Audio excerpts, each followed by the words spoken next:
It was midnight. Only the howling of the wind and distant coyote cries could be heard. However, 23-year-old Chem was alone at home, forced to spend the night by himself. His family had gone to the village for a few days.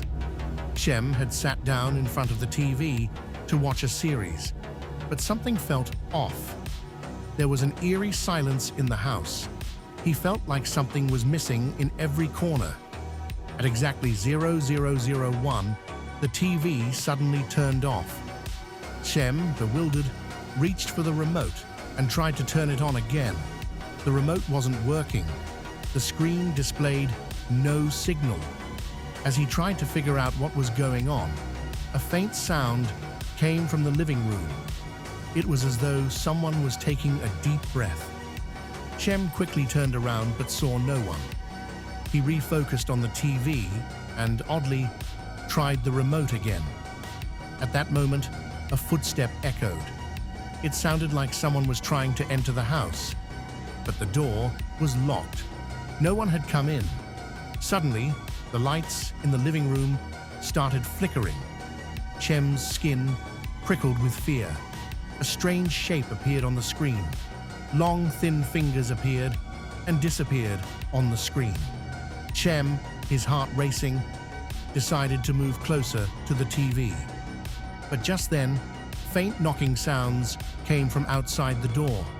For a brief moment, Chem thoughtlessly ran to open the door, but the door wouldn't budge. Something inside seemed to be holding it shut. In that moment, a scream echoed loudly, as though it was coming from right beside him. He spun around, only to realize the lights had completely gone out. Everything was pitch black. For a split second, Chem closed his eyes. His fear had sunk deep into his bones. His heartbeat was deafening in his ears. Then a silhouette appeared in the darkness. It looked human, but not quite human. It began to move toward him. Only 6 seconds had passed. Chem took a deep breath to gather his courage. He rushed to the kitchen drawer to grab a knife. The knives clattered as they slid in the drawer. He quickly grabbed one, holding it to defend himself. But suddenly, that dark silhouette stood right in front of him. Exactly 7 seconds later, Chem's eyes disappeared into the darkness. The lights came back on, but there was nothing there.